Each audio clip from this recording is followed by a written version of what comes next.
BRS నాయకురాలు కల్వకుంట్ల కవితకు supreme court bail మంజూరు చేసిన సందర్భంగా మంగళవారం గుర్రంపోడు మండల కేంద్రంలో బీఆర్ఎస్ రాష్ట్ర నాయకులు పాషం గోపాల్ రెడ్డి ఆధ్వర్యంలో బీఆర్ఎస్ నాయకులు కార్యకర్తలు బాణాసంచా కాల్చి మిఠాయిలు పంపిణీ చేసి హర్షం వ్యక్తం చేశారు. ఈ సందర్భంగా వారు మాట్లాడారు.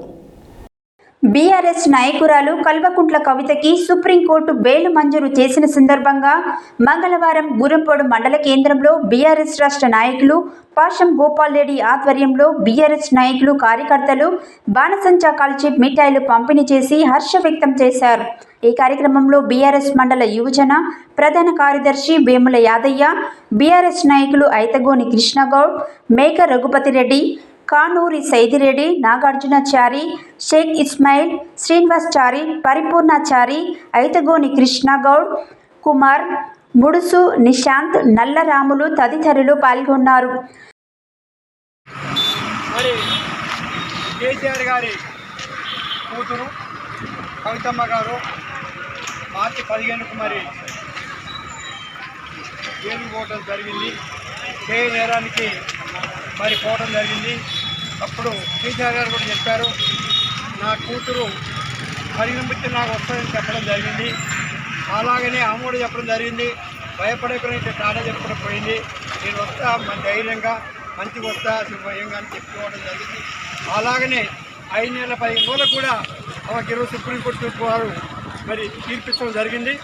ఆమెకు ఎలాంటి సాక్ష్యాలు దొరకలేదు కాబట్టి, ఎలాంటి సాక్ష్యాలు లేవు సరిగా కాబట్టి ఆమెకు ఈరోజు తీర్పించడం జరిగింది. ఈమెకు ఎలాంటి సంబంధం లేనట్టుగా తీర్పించడం జరిగింది కాబట్టి ఈరోజు ఆమె రిలీజ్ అయ్యడం జరిగింది. కాబట్టి ఆ సందర్భంగా మేము గుర్రంపోడు మండల కేంద్రంలో ముఖ్య కార్యకర్తలు అందరూ కలిసి ఈరోజు స్పీడ్ బంతులు కానీ పటాలు చేయడం కావాల్సిన కానీ జరిగింది. సంతోష శుభకార్యం కాబట్టి ఇక నుంచి బీఆర్ఎస్ ఇట్లా ఉండదు. బీఆర్ఎస్ అంటేనే కాంగ్రెస్లో బీజేపీ గుండెల్లో నిలబడుతుందని కొంచెం కూడా ప్రచారం చెప్పడం జరిగింది. తెలంగాణ భవన్లో కూడా మేము కూడా చెప్తున్నాం, బీఆర్ఎస్ అంటేనే వాళ్ళకి భయం. ఎందుకంటే వాళ్ళు వస్తే మా ఆట నడవు.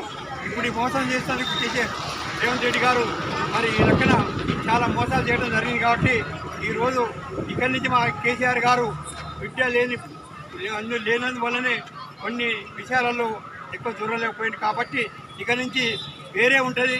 ఇప్పటి కేసీఆర్ కాదు, మనకు పోటీని కన్నా ముందు కేసీఆర్ లాగా రేపంచి ఉగ్రహిస్తాడు.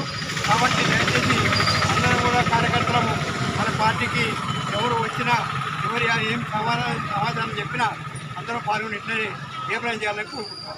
జై హింద్, జై తెలంగాణ, జై కేసీఆర్, జై కేసీఆర్.